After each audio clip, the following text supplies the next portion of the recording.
अहिंसा तीर्थ प्रणेता, अहिंसा तीर्थ प्रणेता, जय जय हो भारत गौरव राष्ट्र संत प्रमुख सागर।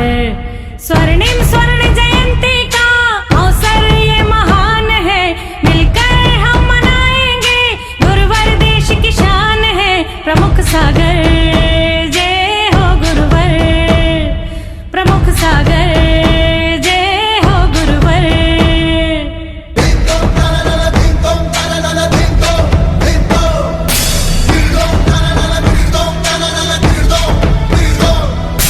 अर्धशतक जो पूरा हुआ। इस कार्यक्रम के पुण्यार्चक हैं श्री दिगंबर जैन पंचायत गुवाहाटी, असम।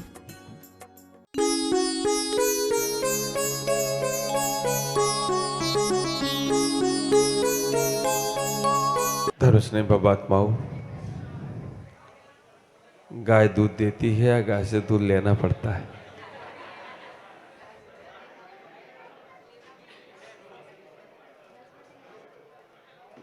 बच्चे को माँ जन्म देकर 6 महीने 9 महीने दूध पिलाती होगी, लेकिन आप लोग जो इतने बड़े हुए हो, इतने बड़े होकर इतने बड़े हो गए, वो उस गाय के दूध से हुए।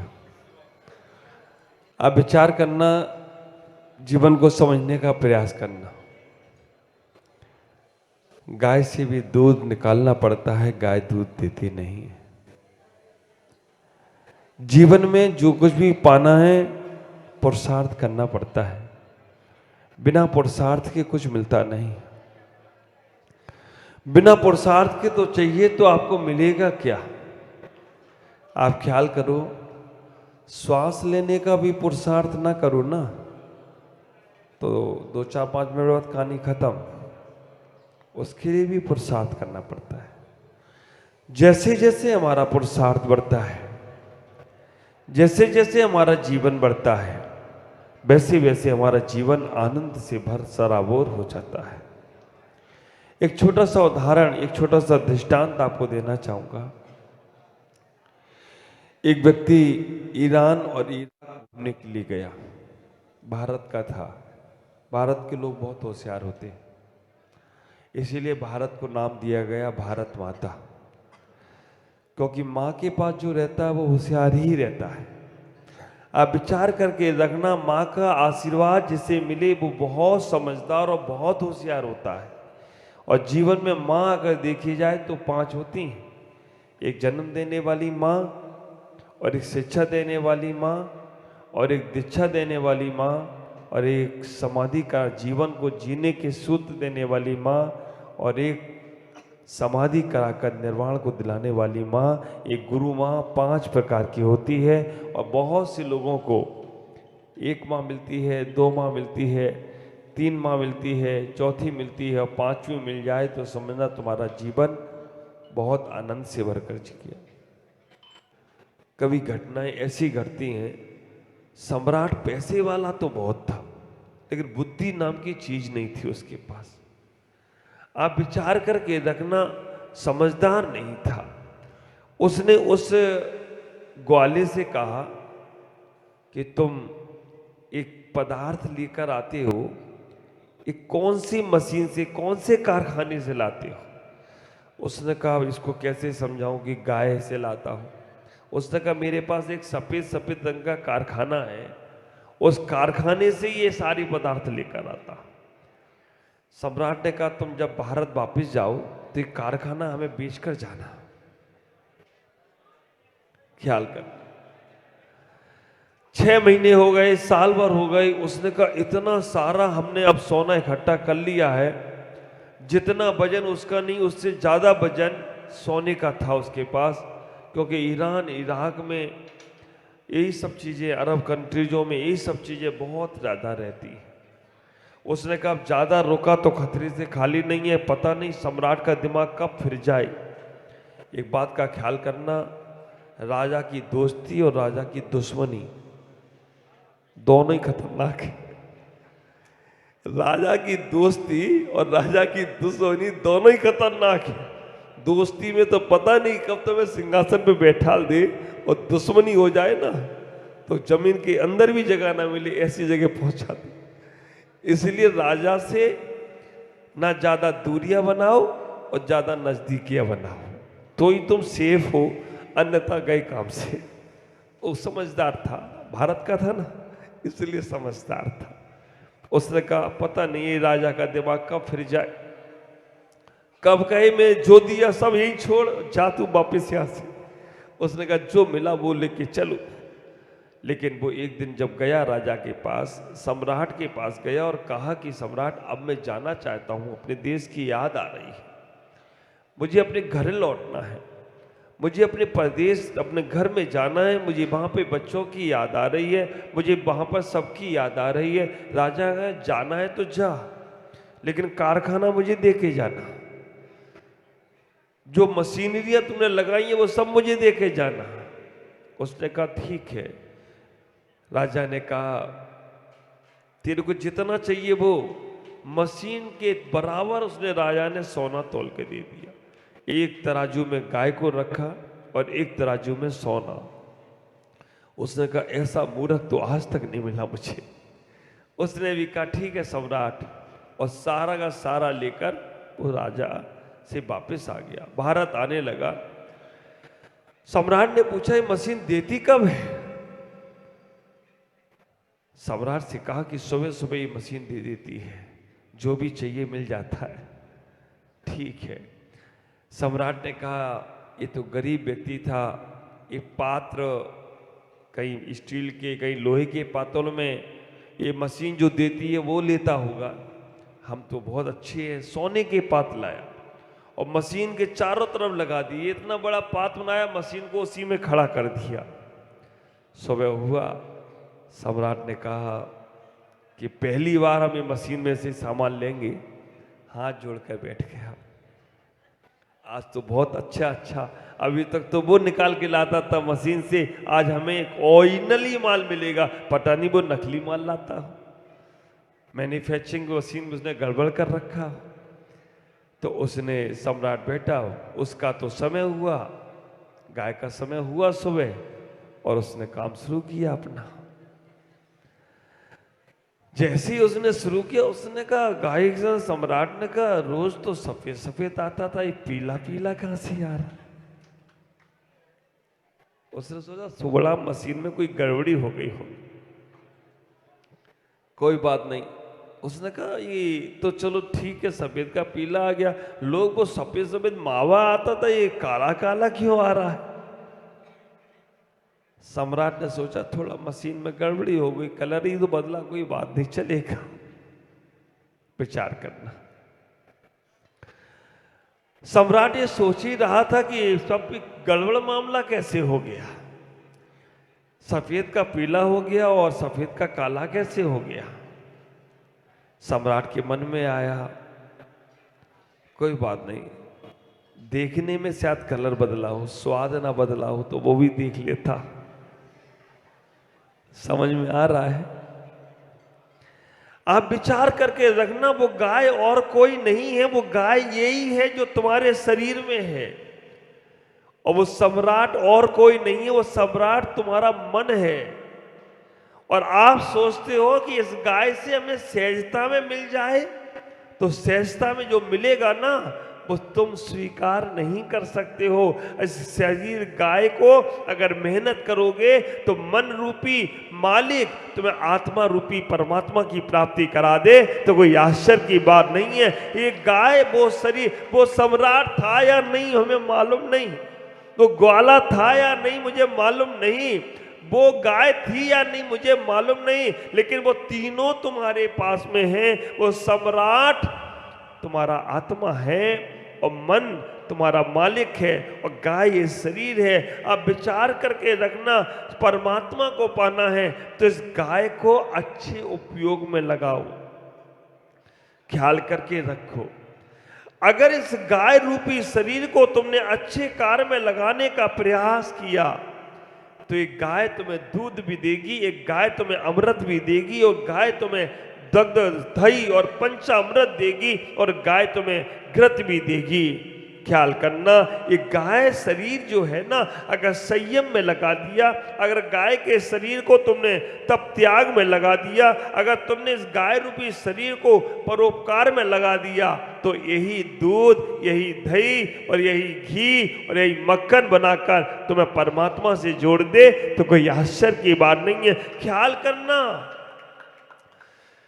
दूध का भी रंग सफेद है, दही बनाओ तो रंग सफेद है, मलाई बनाओ तो रंग सफेद है, मक्खन बनाओ तो रंग सफेद है, और घी बनाओ तो भी रंग, लेकिन कीमत में कितना अंतर है।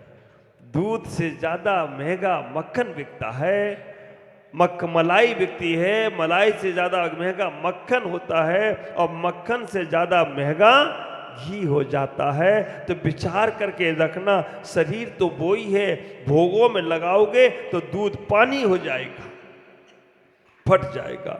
और अगर थोड़ा सा व्रत नियम संयम लिया तो तुम वृत्ति त्यागी हो गए, तो तुम्हारा स्थान और थोड़ा सा ऊंचा हो जाएगा। लोग तुम्हें प्रतिमाधारी वृत्ति त्यागी को और आगे बढ़ाएंगे। और थोड़ा सा संयम लिया तो और 11 प्रतिमाधारी हो जाओगे, तुम मक्खन की तरह हो जाओगे। और थोड़ा सा संयम ले लिया तो तुम मुनि और आचार हो जाओ। और थोड़ा सा तपस्या में लीन हो गए तो तुम घृत के रूप में परमात्मा हो जाओ, तो कोई आश्चर्य की बात नहीं है। एक गाय के शरीर से क्या प्राप्त करना है, ख्याल करो। इस गाय रूपी घृत शरीर से तुम्हें दूध भी मिल सकता है, अगर तुमने व्रत और नियम संयम को सही से पालन करने का प्रयास किया। अगर तुमने इस गाय के शरीर का सदुपयोग किया तो ख्याल करके रखना, दुग्ध भी मिलेगा, घृत भी मिलेगा, मक्खन भी मिलेगा, सब कुछ मिलेगा। और दुरुपयोग किया, सम्राट हाथ जोड़ के बैठ गया, जो कुछ मिला उसने कहा कलर चेंज हुआ होगा। ख्याल करके रखना, जैसे ही उसने उसको चखने का प्रयास किया, क्या हुआ, थू थू करने लगा। वो कहने लगा ये भारत का लोग हमें ठग गया, भारत के लोग बड़े बेईमान होते हैं, भारत के लोग हमें ठग गए, अच्छी मशीन तो ले गया, खराब मशीन हमें दे गया। उसने ऐसा किया था?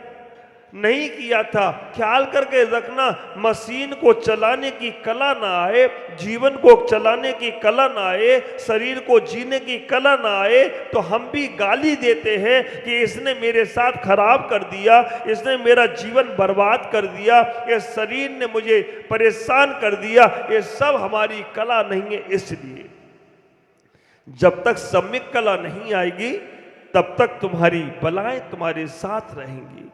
विचार करना, ये मनुष्य रूपी जीवन को जीने की कला सीखना है, तो इतना ही ख्याल करो, इतना ही सोचने का प्रयास करो कि इस मनुष्य रूपी जीवन को कितना अच्छा बना सकते हैं, कितना अच्छा जीवन को जी सकते हैं। गाय दूध देती नहीं है, गाय से दूध, लेकिन मैं कहता हूं गाय दूध देती भी है। अगर चांदनपुर के महावीर जमीन से निकल रहे हो तो गाय दूध अपने आप देने लग जाए तो कोई आश्चर्य की बात। विचार करके रखना, चांदनपुर के महावीर, कुंडलपुर के महावीर जमीन से निकलते हैं तो ग्वाला देखते ही रहता है, ये गाय दूध देके कहाँ गई। इसी प्रकार से जब मनोज जैसे भक्त, श्रद्धा भक्त अगर पहुंच जाएं तो गुरु उनके घर पहुंच जाएं तो कोई आश्चर्य की बात। पुण्यात्मा जीव जहां जहां होते हैं वहां संतों का आवागमन अपने आप हो जाता है। अब इससे ये नहीं जिनके यहाँ नहीं जा रहे वो पापात्मा है। हाँ, नहीं तो तुम लोग बहुत ज्यादा व्यापारी हो ना, हाथ गलत लगाते हो, तुम पापात्मा, तुम पुण्यात्मा। इससे ये मतलब नहीं है।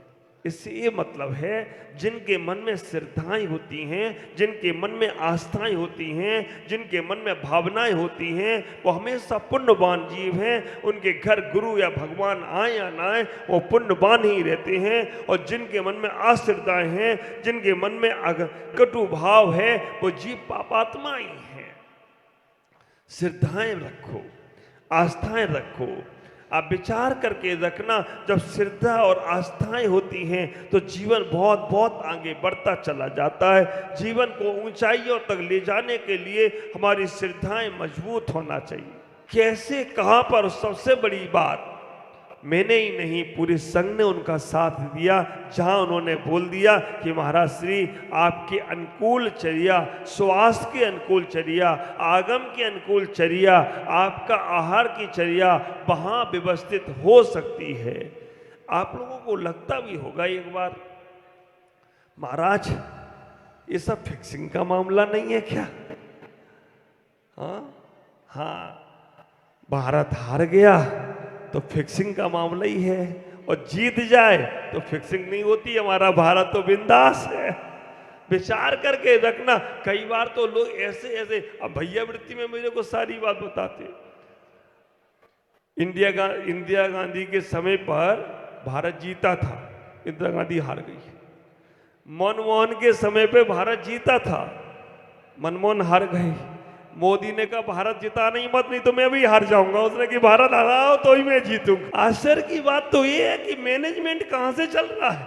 इंदिरा गांधी से उठाया मैनेजमेंट कि इंदिरा गांधी ने भारत को जिताया था, दम लगा दी भारत जीतना चाहिए, चली गई बेचारी काम से।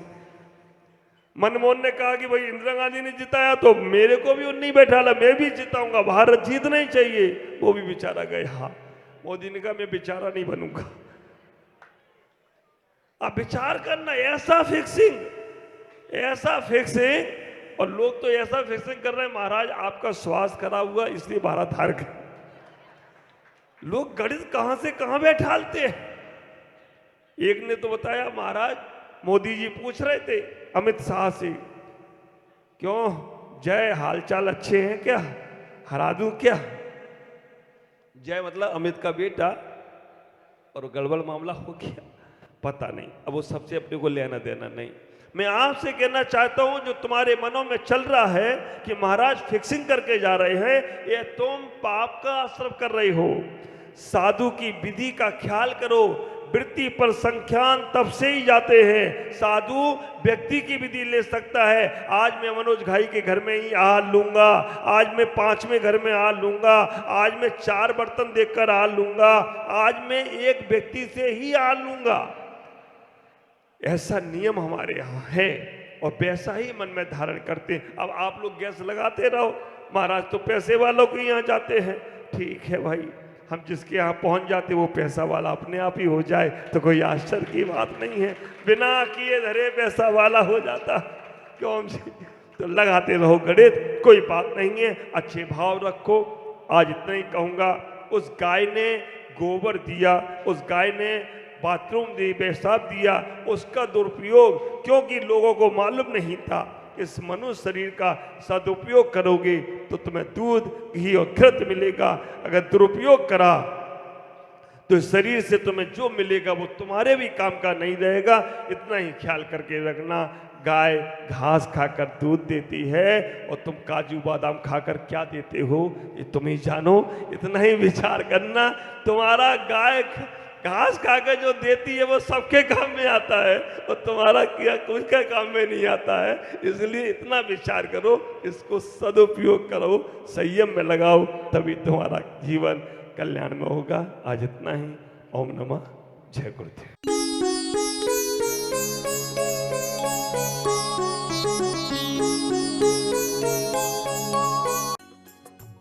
इस कार्यक्रम के पुण्यार्चक थे श्री दिगंबर जैन पंचायत, गुवाहाटी, असम।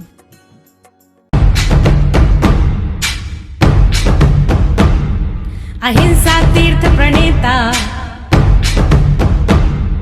अहिंसा तीर्थ प्रणेता, जय जय हो भारत गौरव, राष्ट्र संत प्रमुख सागर, स्वर्णिम स्वर्ण जय